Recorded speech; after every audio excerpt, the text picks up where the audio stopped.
My name's Hugh. I'm a co-host on the Imperfects. I'm the son of Sri Lankan and English immigrants, and I call Australia home. We at the Imperfects acknowledge the Wurundjeri people of the Kulin Nation as the traditional owners of the land on which this podcast is recorded, and we extend our respects to the elders past and present. I've spent much of the last decade travelling around this country sharing stories. In doing so, I acknowledge and pay homage to the Aboriginal and Torres Strait Islander people's rich history of storytelling. I also acknowledge that whenever I talk about or practice resilience, there is no greater example than the one set by the world's oldest living culture.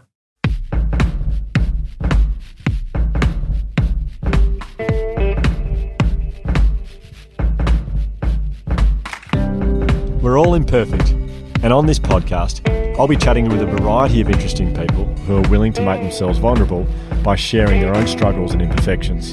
Then we'll discuss the invaluable takeaways we can all apply to our own imperfect lives. I'm Hugh Van Kylenberg from the Resilience Project. And I'm Ryan Shelton from my mum. And I'm Josh from Hugh's mum. And this is the Imperfects. Well, this is a very, very exciting day. The first of two parts that we will be playing this interview with Ben Shewry over 2 weeks. But we are recording this late at night. Like this is a late I was night. going to say, I thought you misspoke when you said an exciting day. I was going to say it's an exciting night. It's an exciting night. Yeah, for us is. anyway, not for the people. There's something kind of thrilling about recording like late night. Feels like, I don't know, saucier or something. The Imperfects up late. Yeah, it feels like it's up late. Well, technically is up late. To me, it feels like, you hear about people who just work till midnight and you go, whoa, that's amazing. I feel like we're doing that. Oh, yeah, yeah. Well, I mean, even though I'm feeling excited, and I mean this with all due respect, Hugh, you do look slightly tired. Understandably, though, you've had an early morning and... Well, I think more the reason is where I'm sleeping at the moment. I'm just having terrible... I'm actually sleeping in Elsie's bunk bed at the moment. I'm on the top bunk. Oh, you got the top bunk? I'm on the top bunk. I got the top. Well, that's a win. Yeah. Well, yeah. Well, you would think so, but so this morning, for example, this is how she wakes me up. And this morning she woke me up at 4:45. Mm-hmm. I'm about probably 2 feet from the ceiling, and directly above my head is the light in the ceiling. Oh. And she turns it on every single morning, and I go from being fast asleep. God. You know, it's like this morning it was so brutal because I'd only been asleep for 4 and a bit hours. It reminded me of in really modern like action or sci-fi like thrillers, like something like a Star Wars, the new way they denote an enormous explosion is when everything just goes silent and there's a ringing. Oh, yeah. It's just a ringing thing. It felt like that this morning. It was almost like an atom bomb type situation. Yeah, and it's just silence and then it's the light ringing. It was so immense this morning. It just felt like that. It was it was awful. But the reason I'm sleeping in a bunk bed is that I thought this is really great. I thought I was doing a really nice thing. I think most people will probably go, this is the stupidest thing I've ever heard. But I decided to surprise Penny by buying us a new bed, like a really nice bed. Oh. And I didn't get her Without to test consulting her? No. Hugh. Wow. That is so bold. Well, I thought there was only 3 types of beds. I thought there was firm, medium. May as well have dropped off her wedding dress on the day of the wedding. Yeah, you're wearing this today, Pen. What? Yeah, trust me. It's good.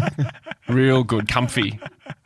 So did she come home to your old bed gone and a new one there? Well, for a long time, we've had this bed where some people might have this. We thought it'd be a good idea, but you do a test on the mattress and they say, you need that kind of bed, you need that kind of bed. Yes. Yeah. And so we had a double bed, as in so it was not a double size bed, but one side was medium and her side was like plush, so very soft. Yep. With the problem, because it's just like a ridge in the middle, so you can't use the middle. You're basically in a single bed. Yes. And I hate it. I absolutely hate it. Have for ages. And we agreed we'd get a bed and just compromise at some point and we'd get like something in the middle of... And I just thought, well, I'll just get a medium one. Like, I'll just get a medium feeling bed. So you're both compromising. So it's in the middle of the two. I was like, we can compromise. Yep. Didn't you say yours was a medium before? Okay, well, so we do have another bed in the house, which is medium. We both love that as well. Okay, cool. And so I was like, we'll just, the guest bed is medium. And so I was like, I'll just get a medium and we'll both be happy. Yep. So I went to the shop and the lady did say, is your wife? And I went, no, I'm going to surprise her. And looking back, she was like, that's stupid, but I've got a sale, so I'm not going to say anything. Yeah, of course. Incidentally, isn't it weird trying out beds in bed shops? I hate it. Because I just lie on my back and they go, try here, and I go, yep, and I just lay on my back. That's not how I lie. But I wanted to lie the position I usually lie in, but I was just embarrassed to do it in front of the lady to show her how I usually lie when I'm in bed. So I didn't test it out properly, but I was, this is medium. And she went, this is medium. And I went, okay. Is the way you test out beds, you like just get to sleep, and then cue Elsie to come in and wake you up. It's like, yeah, this is perfect. Yeah, this is great. Just place a bright light right above my head. Yeah, this is good. So I tried a few. I was like, yeah, this is around the price we'll do, and it's medium, so let's just get this. And I messaged Penny and said, bit of a surprise coming in the next couple of weeks. And so the bed arrived, and she sent me a message and said, this is awful. She said, it is so hard. Like, you're welcome. She said, I hate it, pretty much. And I went, oh, my gosh. Well, I mean, it's a huge risk you've made. I understand now. It's a very stupid thing to do. I thought I was doing I was like, what a great guy. So I don't have to worry about going to the shops. I'll like do all this stuff and I'll order it and bring it in. And so anyway, I had to send it back, but we had lay on it. I was like, can we send it back? Probably not. So I called the lady and she said, I'll call the boss. And then the boss called the owner. And I said, promise you haven't slept in it. We've just like lay on it. She hates it. So, and I said, okay, if you wrap it back up again, like if you put all the plastic around it, can you do that? And I went, yep. That's plastic thrown out. Plastic's not in the bin at all. I will. Yep. Anyway, Glad wrap. We managed to get the plastic back on, but it was like, well, you got it out of the bin. I'm worried they're going to listen to this. No, it was just on the floor. Oh yeah, great. Put it back on. Just ignore that we just said the bin then. So if they are listening, you're banking on them forgetting what's just been said. Or you're banking on an edit. I'm banking on an edit, yeah. Okay. Yeah. I'll be highly contesting that edit. So we wrap it up, and it hasn't been something, so it's fine. And I said, we'll pick it up in 2 weeks. So for 2 weeks now, I'm sleeping in Elsie's bunk. They finally arrived today. The bed arrived today. Oh, yeah. So we recorded today. I was so excited to go home and get it. Penny lay on it with the plastic on. She goes, it feels great. Because with the plastic on? Yeah, I don't know why she didn't take it off, but she's like, feels great. Okay. I'm happy with it because we went and tested it together. So yeah, it's really good. I don't know what you guys would do here. It's like putting to test so many things I'm trying to do this year and things I've learned from like Dr. M and Lael and all these people who've had on the podcast. I open it up and there's a stain on the mattress. A stain on There's the a little mattress? stain on the mattress. I'll send it back for sure. It's like another 2 weeks. No. I don't think a stained mattress is something you want in your house. No. It's brand new. You can tell it's not brand new. It's stained. It's got a stain. What's the stain? I think it's a mouth stain, if that makes sense. Oh, that's fine then. Oh, yeah, they're all good then. I wouldn't worry about it, mate. No, I can't think of anything that could be a problem with that. Mouth stain? Fine. What is a mouth stain? Or on the topic? That's not a common thing. Yeah, it's just a bloody mouth stain on the mattress. You know cool. Best way to get out mouth stains. Is your mattress riddled with mouth stains? We know it's a common problem in most Australian households. Mouth stains. Is your mouth staining your furniture?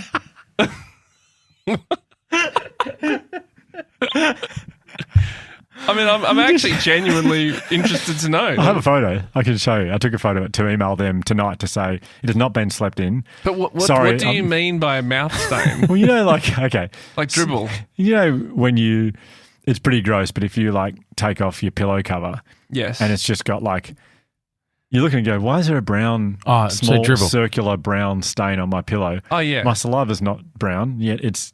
How big's the stain? Mouth size. Okay. All right. So it's a small little... Yeah.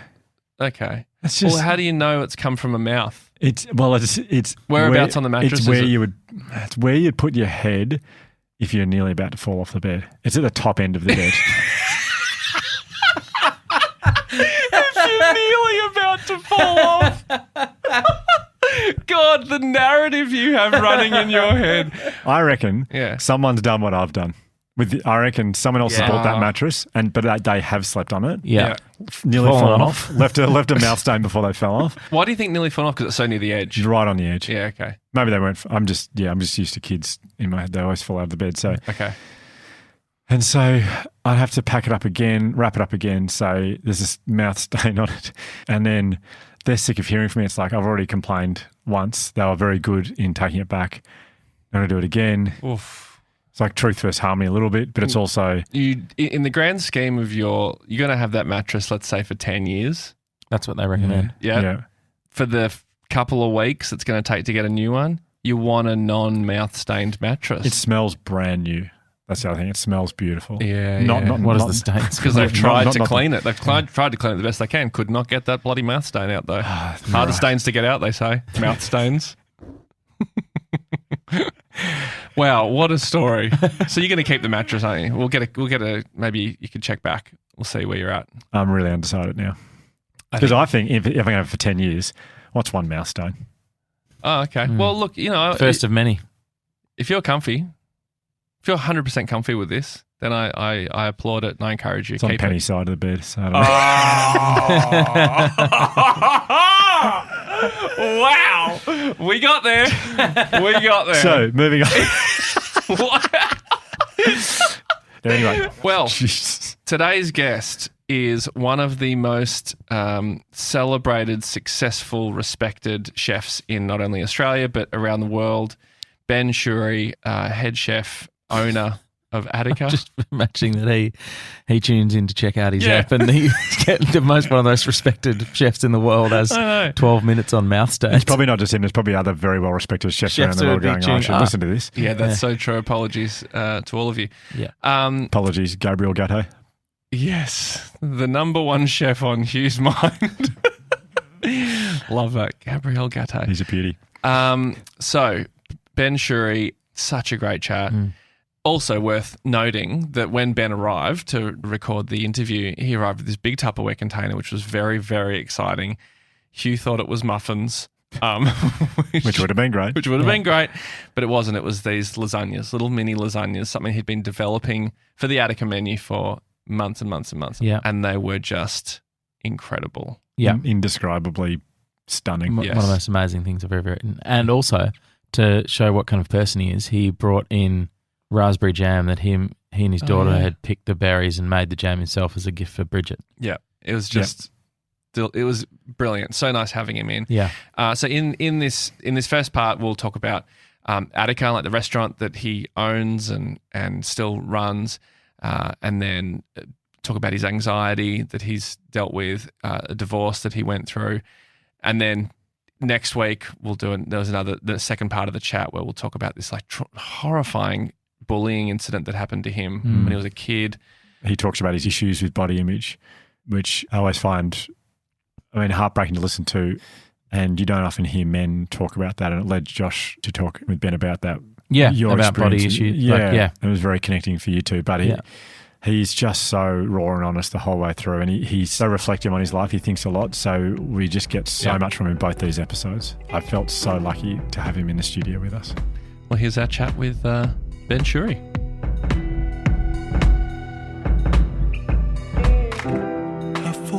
It is a great thrill to be joined today by Ben Shewry from Attica, a restaurant in Melbourne.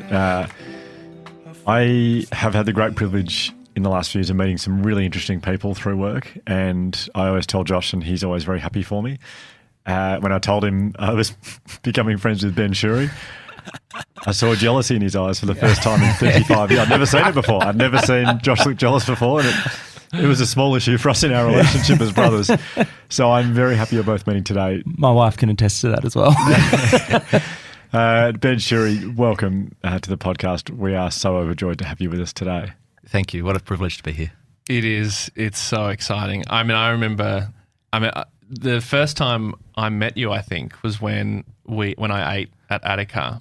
I'd eaten at Attica before, but this was like a special meal where you were present and you were kind of guiding us through it, and it was extremely memorable. And I was talking to you, and the thing that, other than the meal and all the different things that you organised for that incredible meal, the thing that really stuck in my memory was the story you told me about the tradition that you have at Attica with the staff, where staff members get up and tell their story or a part of their story as a way of building empathy between the staff, but also between front and back of house, I guess is that what you call it? Yeah. The kitchen and I'd never heard, this was before we were doing the podcast. This was, can't remember when that was, must have been a year or two before.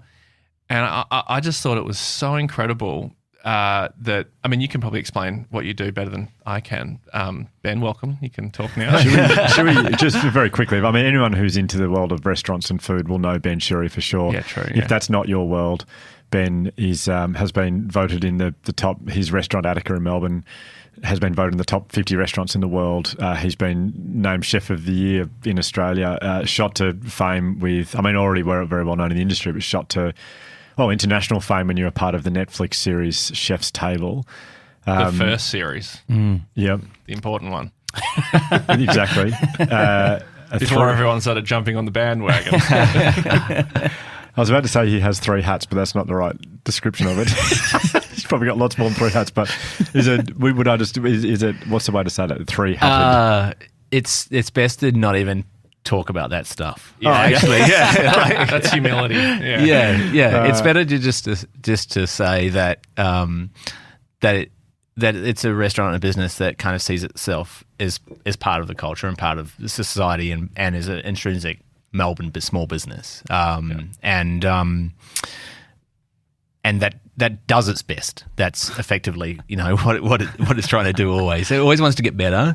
And I mean, I'm talking about it like it's the third person a little bit here, but my ambition for it is that it evolves continuously, and that's been the ambition from day one, and it's now in the 17th year, and it's still the same philosophy. So there's lots of things that you can apply to that thought process. The idea of killing your darlings is fundamentally probably the main one in terms of creativity. So working and developing things, and when they're successful, but not until they're successful, bringing them onto the menu or into the different aspects of creativity in the restaurant, and then letting them run for a period of time, but then taking them off and never bringing them back. Mm-hmm. So most restaurants traditionally have they have what they call their cuisine and their repertoire, and they come up with a bunch of dishes, or they're derivatives of classic dishes. Like Big Mac, Quarter Pounder. That's it. Yeah, just the hits. Yeah. That's it. Yeah. Fries, large fries. Yeah. That's it. Yeah.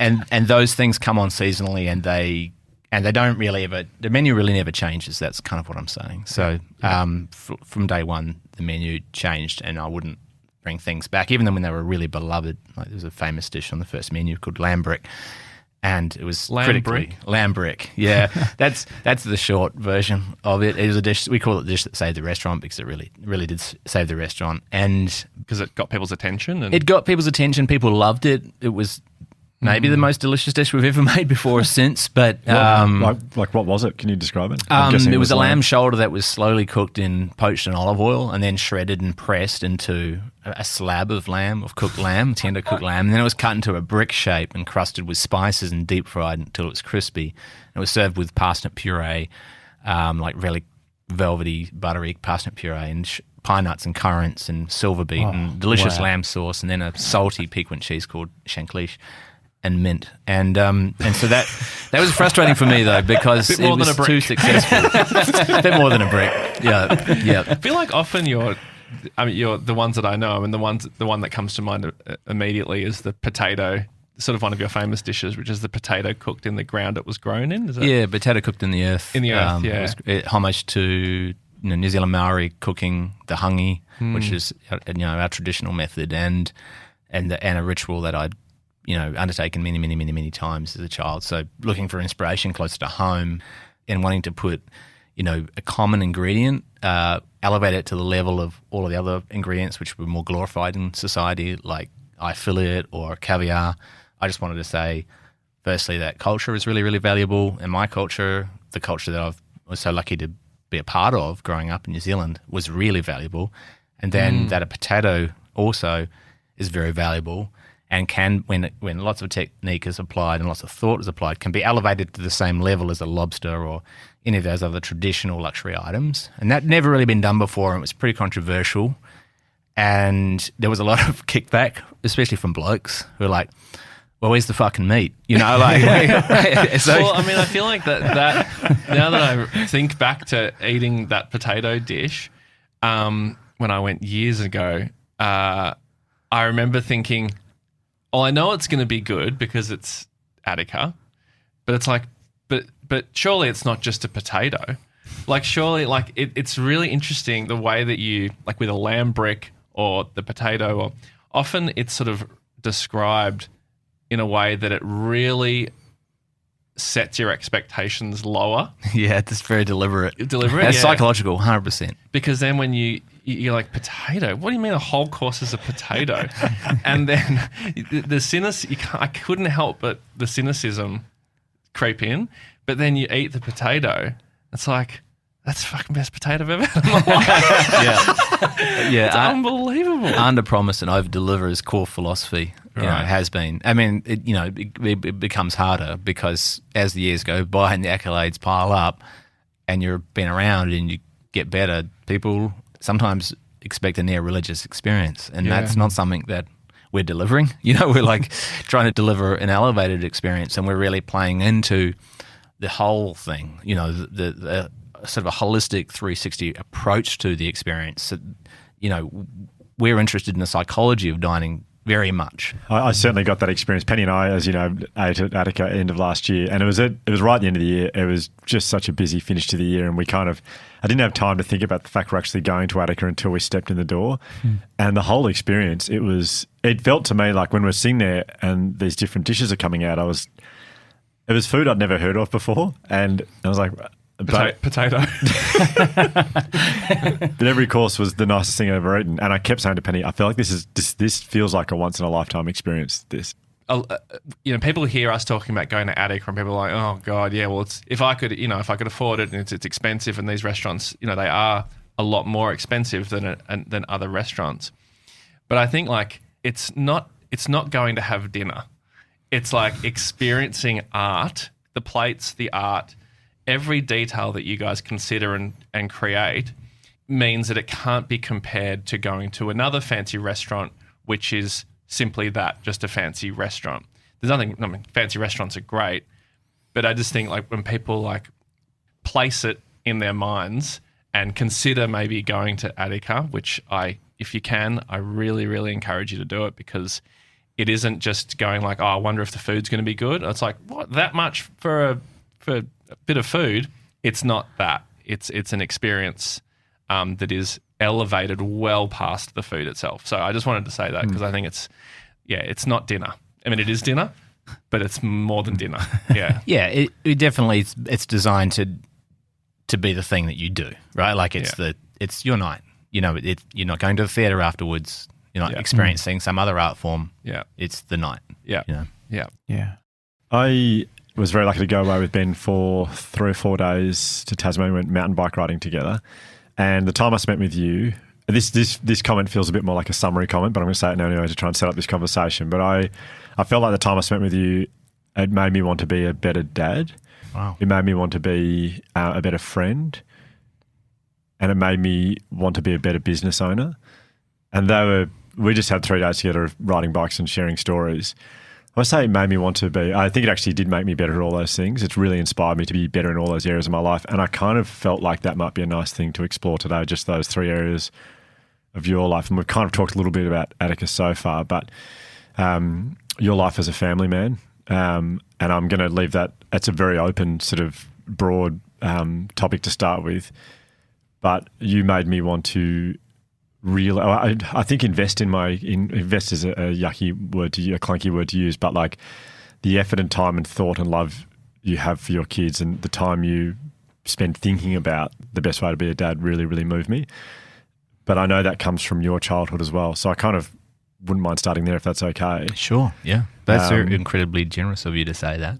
I mean, I it's funny sometimes when you look at people's lives, I see you excelling at all of those things that you just said that you wanted to improve on, which is, I guess that's the self-criticism of all of us, but isn't it? But but thank you. I'm really moved by. Well, your I comments. guess I was looking at the relationship you have now with 3 older kids, and I've got 3 young kids, and I just was very moved by what you've been through as a family, but the point you're at now.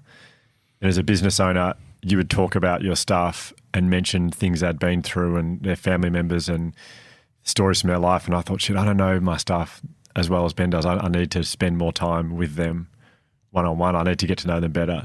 And so that's just, for example, I was very moved by I think the love that you love people and you're so interested in people, and it comes through with your cooking, I guess. But so let's start with your family, and I don't know where you want to start with this, whether it's you growing up or whether it's your family now. Well, first of all, the story of cooking is the story of people. So if you don't love people, then cooking's not going to work out for you. You know, really. Like, yes, you can cook and not love people, I suppose. But I mean, I don't know many people that don't love people either. You know, I think on some level, but, you know, the other thing is I sort of have, you know, I kind of make rules for myself. They're really kind of unspoken. I don't talk about them very often, but I have one rule of sort of trying to apply excellence to everything.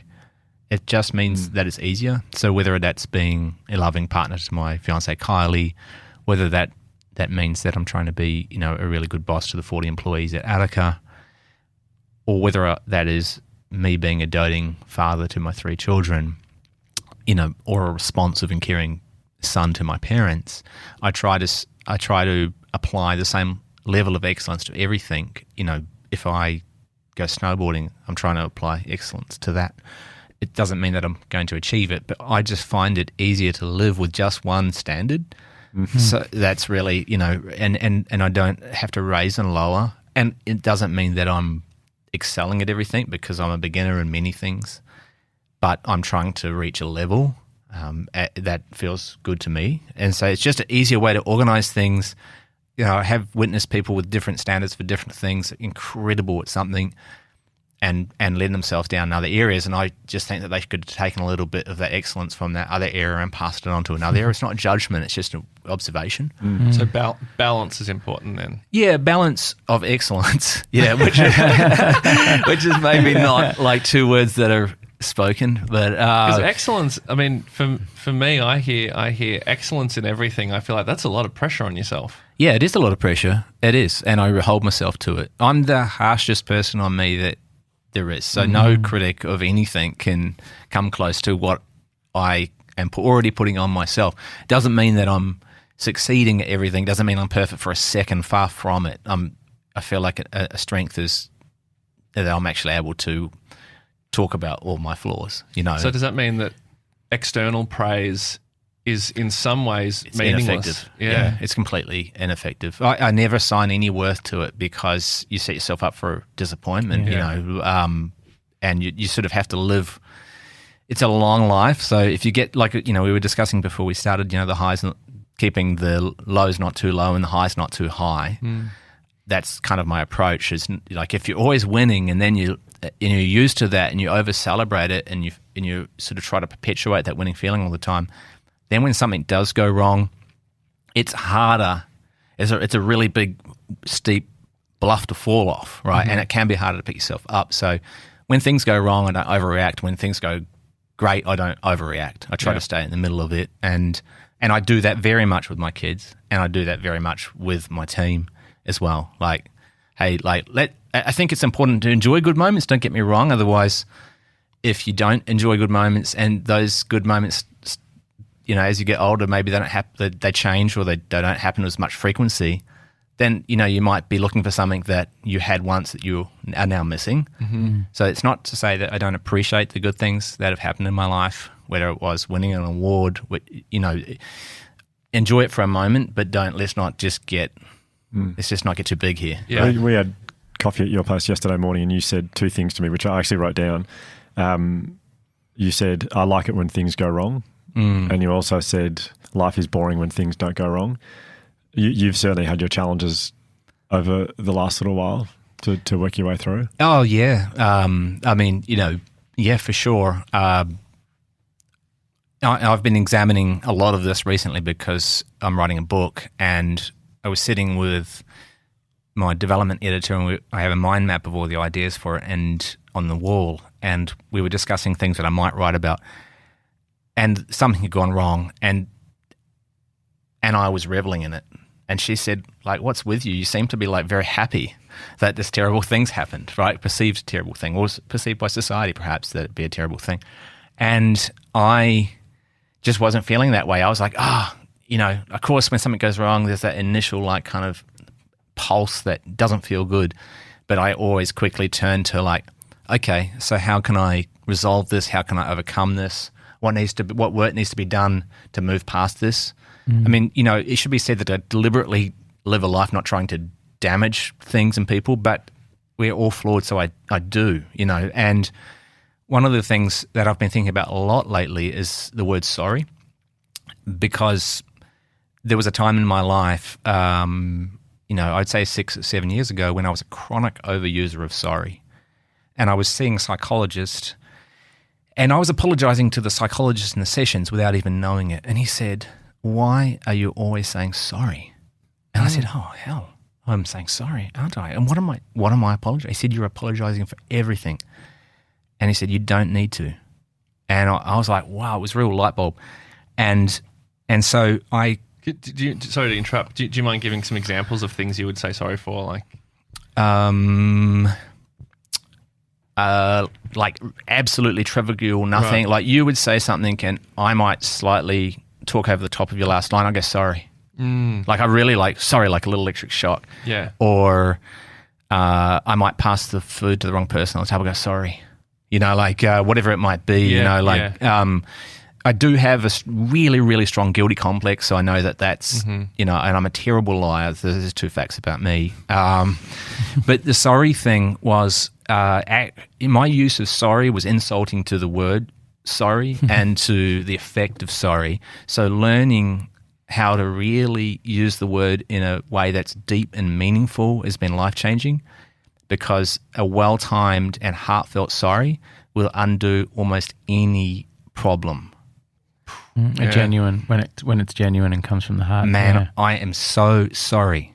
I really didn't mean to do that, and I apologize. Looking him in the eyes and saying, "I'm so sorry." Yeah. And you don't have to say that often. You know, there's not many times, you know, that most people, because I believe in the goodness of people, and I really believe that, you know, most people are super good and we're all just on some sort of spectrum of good and bad. But the judicious use of that word and learning how to use it's been life-changing for me. Is there a don't mean to put you on the spot. Is there a time that comes to mind when you're like... recently. I was in the office. I have a close relationship with the team. I'm in the office. I'm generally first in the building. I'm on my computer and I'm doing something. I'm writing something. And when I write, I don't like to be distracted because I will lose the thought. I'll lose the idea. And if I lose an idea, creatively, like a dish idea or anything, I have to write everything down. If I lose it, chances are we'll never come back. So I'm writing, and young chef comes in and to the office, and he's a really lovely person. And he's just doing what the culture of the restaurant is to say hello to everybody before you start work. Effectively, that's kind of like an unspoken rule. Go through the building and say hello to everybody, a proper hello. How are you? And that's what I do. So he's just doing what he should, you know. And he comes in, he goes, "Hi, chef, how you going?" And you know, "Can I ask you something?" or something like that. And I sort of just said, "Oh, just like I just kind of tensed up because he come from behind." And I sort of growled just a little bit, like not a big growl, but just like, "Oh, can you just give me a second?" You know, like that. And he walked and he said, "Oh, of course. And he sort of like, you know, he reacted like a little bit fearfully. And I just thought, God damn it, what did I, you know, and so I just, you know, I thought, "Oh, you idiot," you know. So I just gave it a little bit of time. And then, you know, a couple of hours later, I came into the kitchen and I said, "Hey, can I just have a moment?" You know, I said, "Hey, listen, I just want to tell you that I'm looking at him right in the eyes. I said, I'm really sorry, like about this morning, like that wasn't cool." And he's like, "Oh, chef, it was nothing. It was no problem at all." You know, and he was trying to like explain, "I shouldn't," and he was like, "You'd done something wrong." I said, "Listen, mate, like, no, I really mean it. Like, you're such a wonderful person. Like, you are so nice to everybody here, and I love having you here. And I just want to let you know that I'm sorry that, you know, I really didn't meet my own standards on that one." And he beamed, you know, like he wouldn't say to me like that I was wrong ever. No. But we both knew it, like, you know, so that's just a little detail. And like, we have a great relationship. Like it's not a thing, but it wasn't a massive overreaction, but I knew that it wasn't right. It's not part of the culture. And it just got me at the wrong spot. And I didn't live up to my own standard right then. So the use of sorry in that situation, and for much more major things than that, when it's appropriate, when you've analysed the situation and know that you've done something wrong, man, it's just such a release valve for everybody, and early, not sit on things. The way that I work as well is if something has gone wrong, I really, really believe in dealing with it pretty quickly. I can't, psychologically, I'm not a person that can go home at the end of the day knowing that something's gone wrong or something's happened to somebody and I didn't do anything about it, or I didn't at least try to resolve it. I have to resolve it, not necessarily in the moment, but certainly on the day. And that's sort of a rule that we have, because there's two parts at play there. Firstly, for me, I can't survive. I'll go home and I'll feel terrible, and I'll be stressed. I'll be distant from Kylie. I'll be thinking about the other person or the problem, and I'll start to suffer from anxiety effectively. So that's sort of for me. But for the other person, they're also going through the same thing. So you can't string them along, especially not when you're the boss. I mean, you have the full power to change it, right?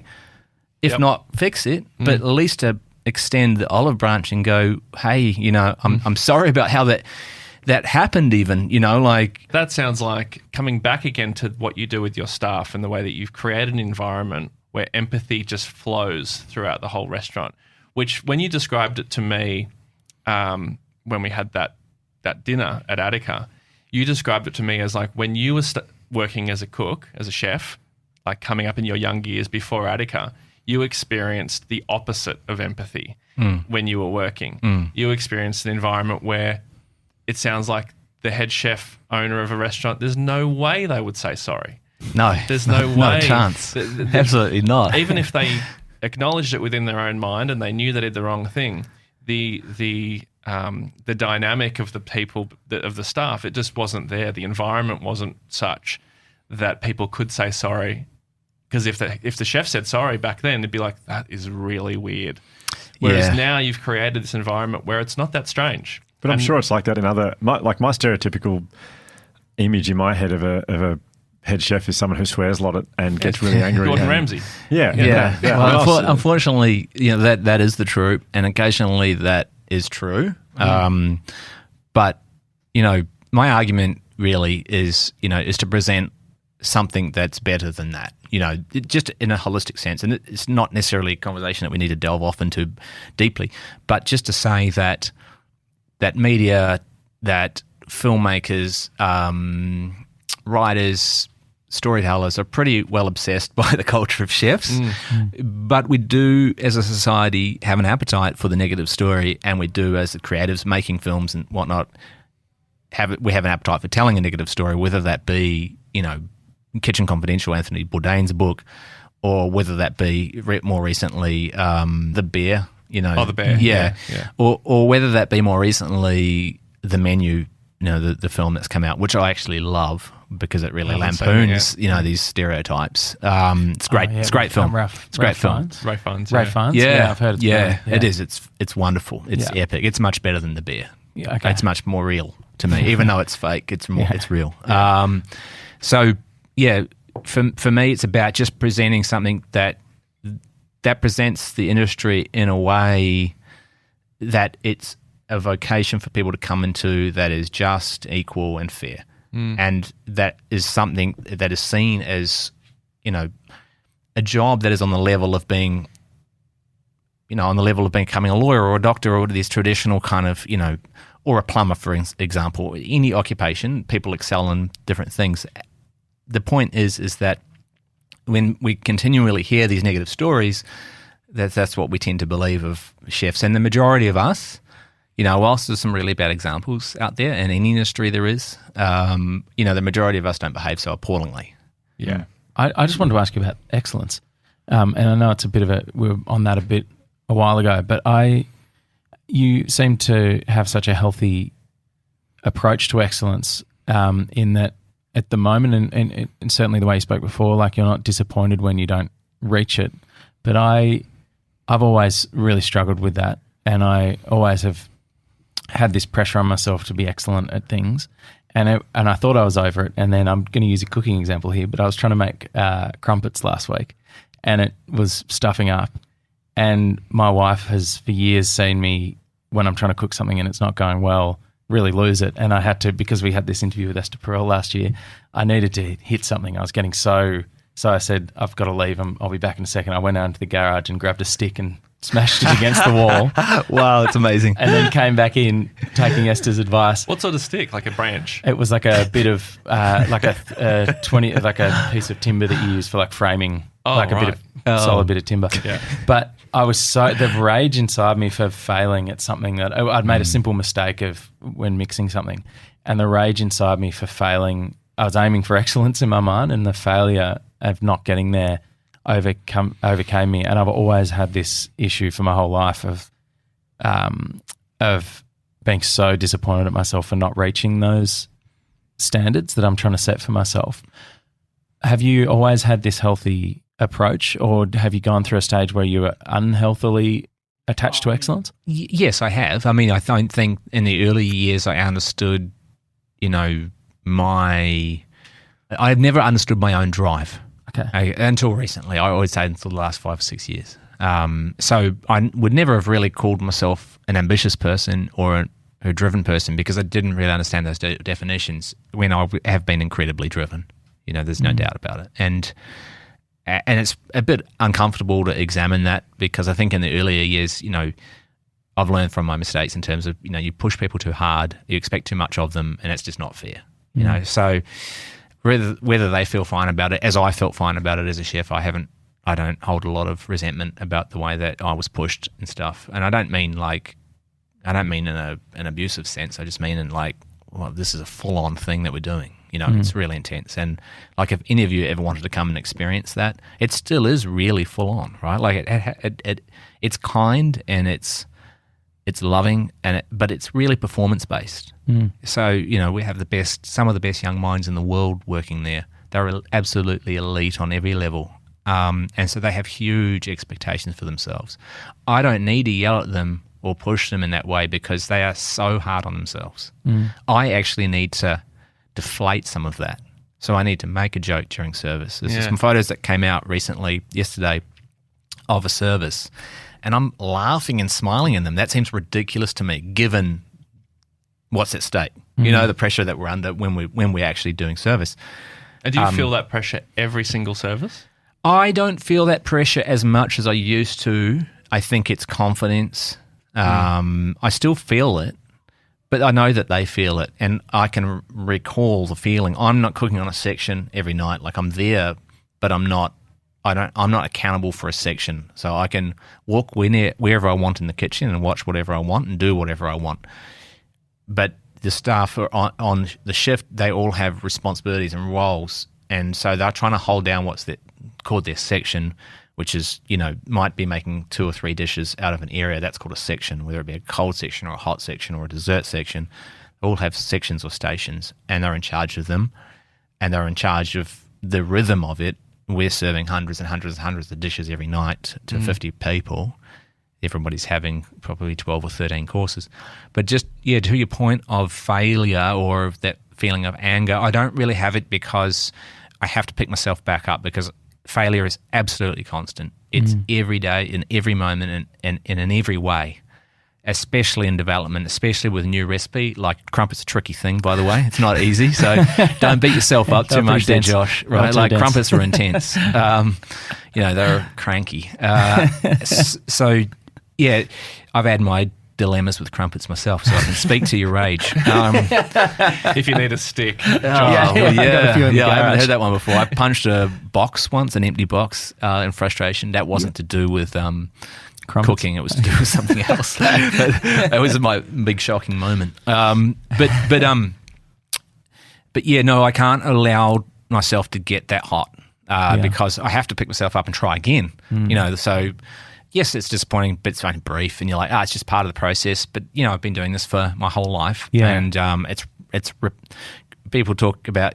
I'm saying is I guess one of the most creative chefs of my generation, and people think that is something that you're kind of born with. And I think on some level there is a small amount of truth in that. Like, well, at least the circumstances of it and what my influences as a very, very young child were, and the lack of money in our family led to masses of creative adventure and making your own fun.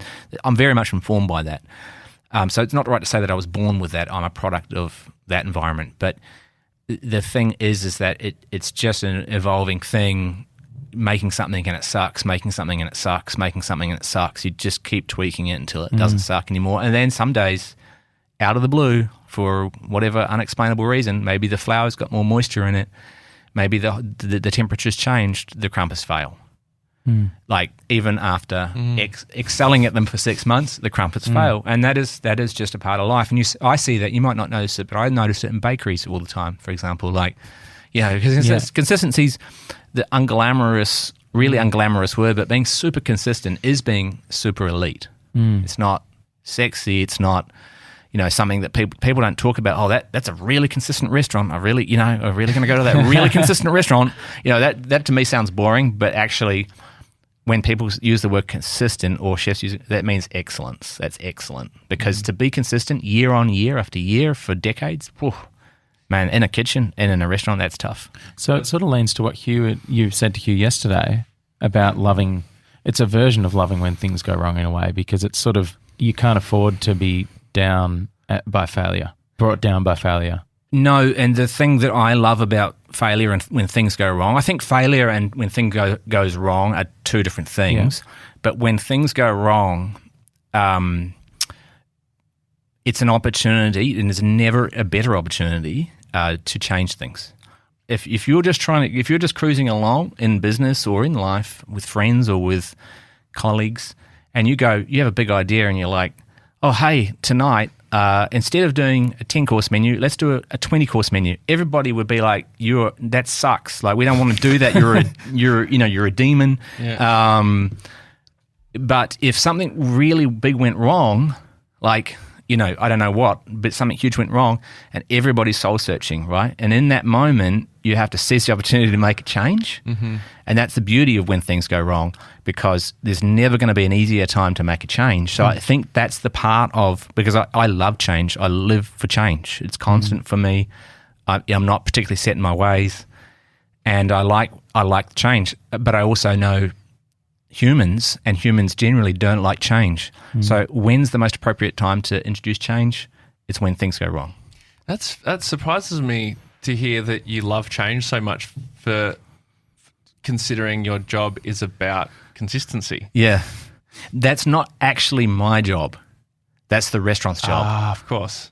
I have to be consistent in different ways. Yeah. But yeah, so I'm in a privileged position now of owning the company, so I'm not necessarily at the cooking coalface, right? True, so it's a little different for me. So my role is more in development, change. Development, creative stuff. But I'm still there doing the yards, Well, I'm reading, because I'm actually reading Anthony Bourdain's book, Kitchen Confidential, at the moment. Is that your first time? It's my first time reading it, because I just read David Chang's book, which you're mentioned in, actually. Yeah. He's a friend. And he was friends with Anthony Bourdain. He was. And I'm reading the book. Close friends. One thing he says is the one thing that chefs hate in a line cook is innovation. Head chefs. Is he talking about head chefs? Head chefs, hate innovators in a line cooks. That's positive and negative, because I think you need to. I want to develop a culture of questioning. So of like the chefs aren't just like at Attica. They're not just like floating along doing exactly what their master tells them to do. They are evolving the cuisine. So I develop the recipe. I teach them how to do it. I develop it with them most of the time. Multiple people have their hands in it. Then it's passed on to Matt, our long-term head chef, who's the biggest Hugh Van Cuylenburg fan that you ever meet. Shout out to Matty.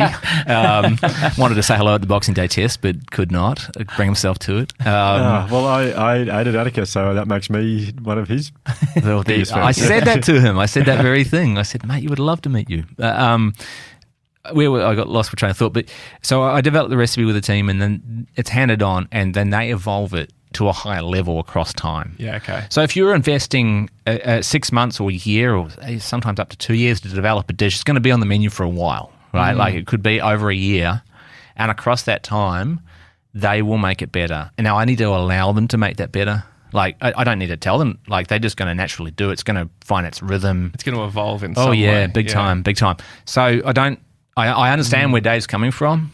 Well, I that was don't Anthony, 100% agree. yeah. Anthony. Okay. Yeah, well, Anthony came from a different world. Yeah. He didn't come from Sounds pretty wild, his world that he came from. the elevated. Yeah, very well. I mean, I've lived that life as well. Like not in terms of that's not what I did or that's who I am, but I've experienced. See, I've experienced that on the other side.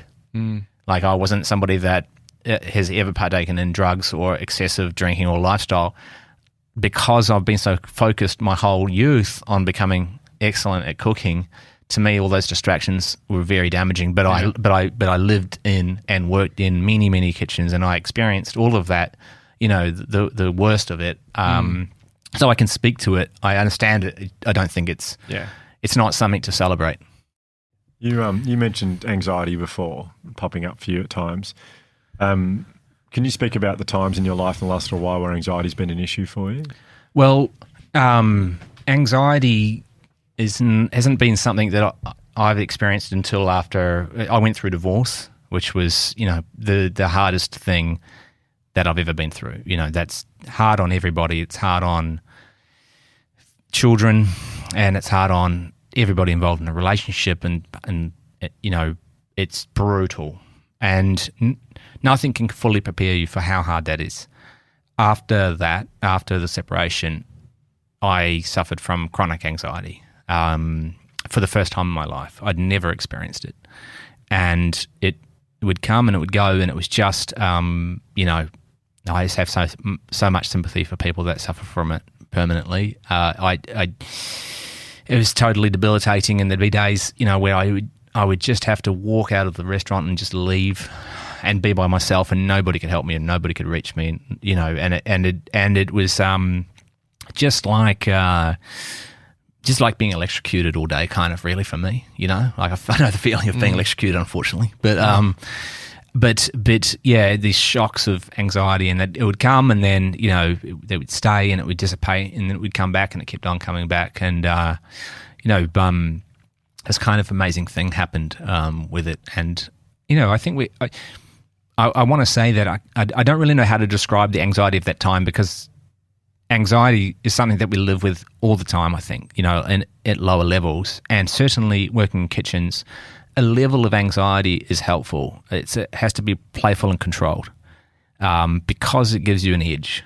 You know, like if you're very incredibly relaxed, too relaxed, it's not going to happen. You're not going to reach the level, so you need to be alert. And you know, there's a level there that's useful so long as it's controlled. This is not what I'm talking about. This is really full throttle anxiety that I was suffering, and so the full throttle anxiety.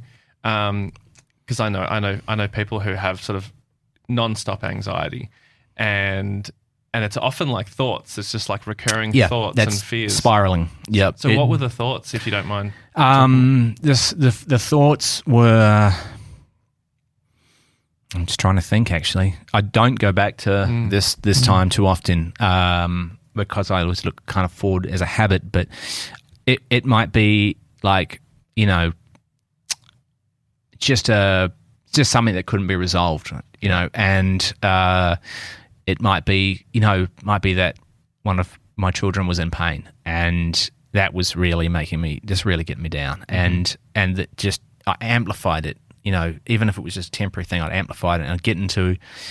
It would come. It would be when I wake up. I'd wake up and it was as if I had it, and it would grow, and it would grow, and it would become worse, and you know, I'm sure Kylie won't mind me saying, but at the same time, you know, around this time, we started seeing each other, and she was suffering from something similar. I'm not really sure how I would categorize it, but she would get something in her mind.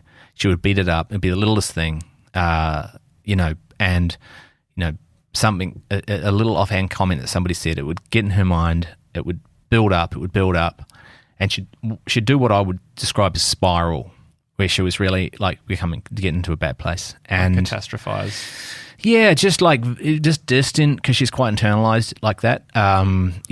So she doesn't try to put her, anything onto other people. But I would know, and I would talk her down kind of from it. Like I would say, hey, you need I would sometimes you need to stop it. I'd actually say that, almost slightly harsh. I'd say actually you need to stop it, and then she would sort of shake her head as if she was trying to shake the experience out of her brain, and she would kind of go and sort of say yes, I'm gonna stop it, and then she would kind of come right, but not straight away.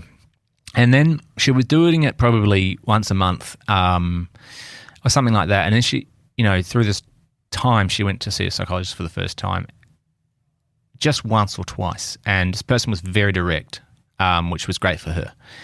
And then about a year later, we were just living, and I realized that she wasn't doing it anymore. I was like, shit, it's just a huge realization. I'm like, wow, I haven't seen you spiral for months and months. And she's like, yeah, no. I said, how come? How have you stopped it? And she goes, well, the psychologist just said this one thing. She said to me, just visualize a stop sign. And I was like, what? I was like, what? Hang on a second. I'm like, no. I was like, bullshit. She's like, yeah. And I just do it. And I do it. And I said, wow.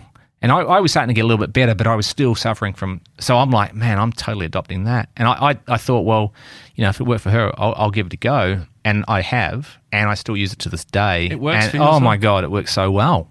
And I know when to catch it. Even last night we went for a walk, and I was thinking about this, and she wanted me to say something that we both agree on, and it may come up in conversation, it may not. But I didn't agree. And I was like, nah. Please just don't. I was kind of harsh. I was kind of like, don't put that onto me. She was something she really cares about and was angry about. And then I was like, then I got into a slightly negative mindset because we were actually really feeling good before this. It's 9 o'clock at night after we finished work. We were walking down the street, and I could feel myself going quiet. I could feel myself withdrawing. I could feel myself just anger rising just a little bit. And I was like, no, don't be a dick, man. Stop it. You're being a jerk. Stop it. And I stopped it, and it didn't ruin our night. It was a period of 30 seconds. Stop sign. I did, yeah. I internally was telling myself to stop it. I didn't say anything to her. Huh. Yeah. Wow. Stop sign. Yeah. So, that's been very helpful. It wasn't. It was a gradual process of learning how to use it, but that was more than 5 years ago. So, and I haven't suffered since, and you still go through the tribulations, and it's just good. I keep it in my back pocket, and I always do it early. How else did divorce affect you? Obviously, the anxiety makes sense. Off the back of that, I just wonder the whole journey of it. I mean, it's an intense thing, and it's something that I need to talk about really sensitively, because I have children, and it's really hard on everybody. I suppose that for me, when I was going through divorce, I knew that that it was critical that I got professional help. So that's what I did. I went, actually for the very first time, I went and saw a psychologist, and I just wanted to, it sounds like a funny thing to say, but I kind of wanted to make sure that my head was straight, that I wanted somebody to kind of check on my... Before it happened. Yeah. And this might be, I'm sorry if this is an insensitive question, but in you wanting to be excellent at everything you do, was there a part of you that wanted to be, it's a horrible thing to say, but excellent at a divorce? Yeah, that's a very insightful thing. That's a very insightful comment. Yeah, 100%. That in essence is the reason why I was there. I wanted to know how to handle it with the least pain possible for everybody involved. Yeah, that was so I had questions, and I didn't like going, to be honest. It wasn't easy, but I'm sure glad that I did. That's telling, Ryan. That's so weird. Yeah, I can imagine. Yeah. One of the hard things, having children and going through that it's really difficult. One of the things that the psychologist told me, which I was grateful to hear, was that it's not going to ruin your children. So that was very much in the first session. That's exactly what he told me. Like, if you can co-parent and have a respectful relationship, that it's not going to destroy your children. So I needed to hear that, because that, it's a really big determining factor. And so that's one thing. I don't want to talk about the kids too much on that. Like, it's just not right. Of course. But one thing I would say was one of the hardest things, aside from the pain and anxiety that causes everybody when two good people separate, is how other people react. And how other people react kind of all into things at the highs and lows of life at all times is actually, I think, really difficult on individuals. So, for example, in the restaurant, the highs and the lows. For me, whether or not, when we were on World's 50 Best, whether we went from number 20 in the world to number 34 in the world, the kind of media and the public reaction to that would be one of dismay. Like, oh my God, did you hear the worst thing happened to Attica? The worst thing. They went from number 20 in the world to number 34. Can you believe it? Like, how must they feel? That's such a failure. Right? Like, Wow. Yeah. And, but I was always like, what are you talking about? Yeah. Yeah. We're talking about a list that only 50 restaurants in the world can be in. Far out. Like, for me, it was not a disappointment at all. But what was really hard was dealing with public reaction. Yeah. It's always been so hard. Like, so their reaction to your success and failure and the way that they live through it can be intense. Just kind of tying into that with divorce, I was so fortunate, that I met with a really close friend, and he'd been through divorce. So I went and met with him, as it was happening, and he gave me some really sage advice. And it was effectively, hey, this is going to be hard to hear for you, but you need to be prepared to lose some friends. And he said, when I went through divorce, he said, I lost a lot of friends. And he said, I didn't see it coming, and it was so deeply painful. And I just want you to know that no matter what happens, regardless of whether there's no right or wrong, or if there is, that's probably going to happen, because it happened to me. I was like, wow. I was like, really? First of all, he pushed himself to tell me that, because he's not somebody, he's a loving friend and I love him dearly, but he's not somebody that naturally reveals the complications of his life. He would never, ever, ever come on here. Scratch off the Westbridge. No. But he's really a wonderful, wonderful person. And so when that did go through the divorce, when that happened to me, and not didn't happen in a big way like it happened to him. Like, he almost lost his whole friendship group. Is that because people feel the need to choose a side? Yeah, so they can't, it's amazing how much of themselves that they'll put onto the situation and their own fears. Like, when somebody, when a marriage ends, couples look at it and go, well, that could happen to me. Mm-hmm. Therefore, how do I protect what I have? How do I, how do I make sure that I lock down my partner or whatever it might be, through fear and by condemning somebody else?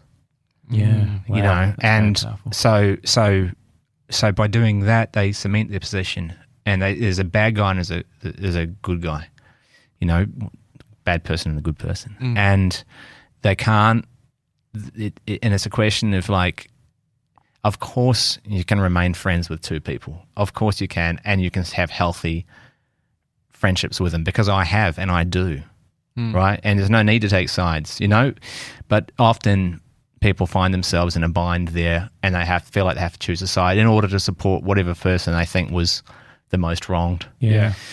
And so that really actually was sort of amazing, because one thing I found out was really deeply, deeply who my real friends are, who they are and who they're not. And if I was going to lose a close friend through that time, well, they were never a friend. That's ultimately the conclusion, right? Like, because they don't have the courage to actually go, I can be friends with two people. And the other thing it made me realize too is myself, the need to be a better friend and to decide when something goes wrong in somebody's life, and I'm not talking about divorce, but anything, whether or not, when something terribly goes wrong in a friend's life, whether or not you're going to be a friend who leans in or leans out.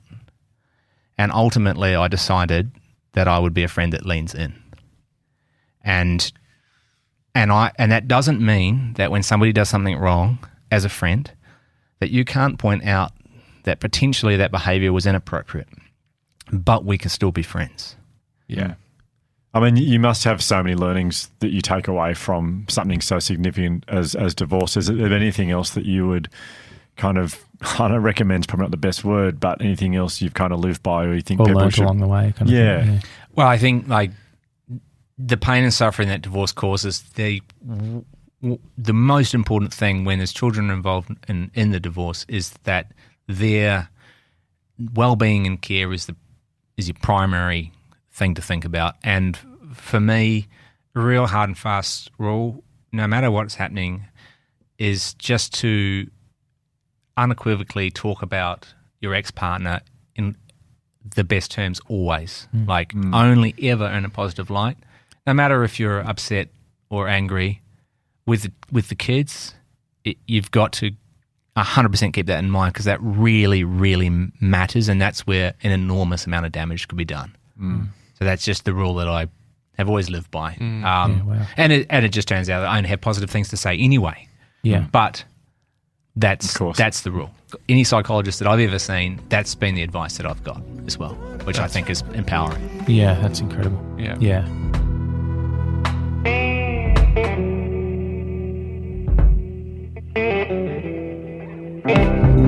Lovely, lovely man, Ben Shewry. That is part one of our chat with Ben. Next week we'll do we'll play the second part as well. Yeah, so we're going to make this a very quick outro because we are pretty much halfway through the chat. But there was one thing I did really want to mention. Just having listened to that, the thing that I thought about a lot after that chat was how he really applies whatever he's doing. He tries very hard to be excellent at it. Well, that's the standard that he kind of aims for. Mm-hmm. And it just made me think. For me personally, I thought, gosh, what a lovely thing to aim to do with all the stuff you're doing in your life. And I realised, I thought about my own experience this year with, I guess, performance in all areas of my life. And I've found it easier I'm not saying I've been excellent at things, but I've found it easier to do better or to do well at things because for the first time in my life, I'm saying no to a lot of things. Mm-hmm. And so there's less on my plate. So the things that are on my plate, I can give much more time and effort to. Yeah, I love that. And the thing I wanted to say to people that's made it a lot easier for me this year is something that Lael has said to us. Lael Stone. Yeah, Lael Stone, whose episodes were just incredible last year and also earlier this year. And she's joined us live on stage with a few of our live shows. And she has said before, because I think a lot of the challenge, it's just so hard to say no to things. Well, especially I find it very hard. Some people don't, but a lot of people do. And the advice that she's given, which has just been amazing for me and has helped me to say no to so many things, is if it's a maybe, it's a no. If it's not a full body yes. If it's not a full body yes, then it's a no. Yeah.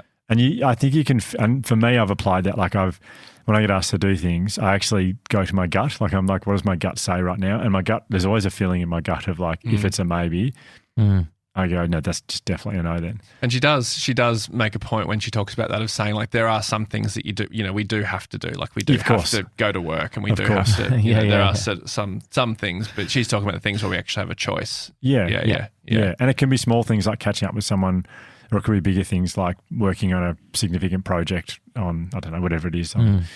But yeah, when you do have the option, so often in my life, a maybe or even like pretty much no has ended up being a yes for me. And this year, for the first time, if it's a maybe, it's a no.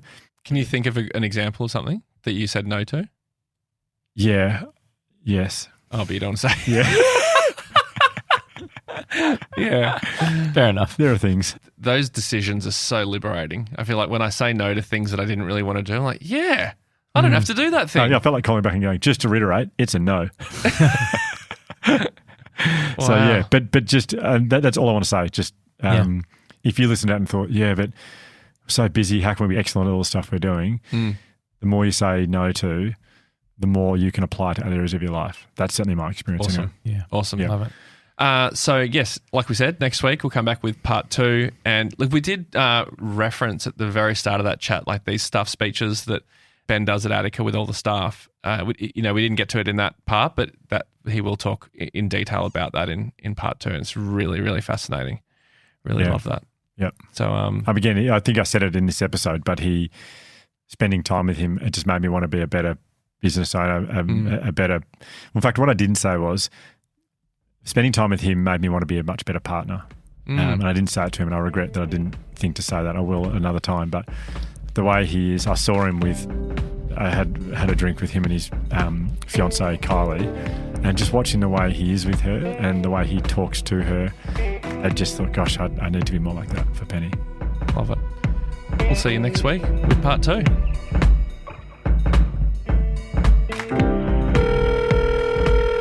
Hugh, it's Ryan. I'm just really inspired by that chat with Ben. It was awesome, but I've had this idea. What if me, you, and Josh open our own restaurant? Okay? And we call it the Imperfect Restaurant, and I know we don't know what we're doing. We're not restaurateurs, we're not chefs. But if we call it the Imperfects Restaurant, no one can complain when it's not great, you know? And then, once we've got a restaurant, we're chefs. We get everything. We get respect. We can travel the world. We do keynote speeches. We get free entry into the Food and Wine Festival. It's a dream scenario, Hugh. Think about it. Talk to Josh. We got to get the wheels moving on this ASAP. It's Ryan Shelton from the podcast. To call back, press 2 to replay message. Press 1 to reply. Press 2. The Imperfects is not a licensed mental health service and is not a substitute for professional mental health advice, treatment or assessment. The advice given in this episode is general in nature, but if you're struggling, please see a healthcare professional or call Lifeline on 131114. The Imperfects is hosted and produced by Hugh Van Cuylenberg, Ryan Shelton and Josh Van Cuylenberg. Our executive producer is Bridget Northeast. This episode is filmed by Andy Poole and edited by George Martin.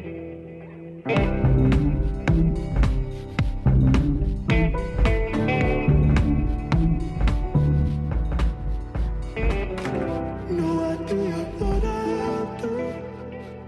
Stay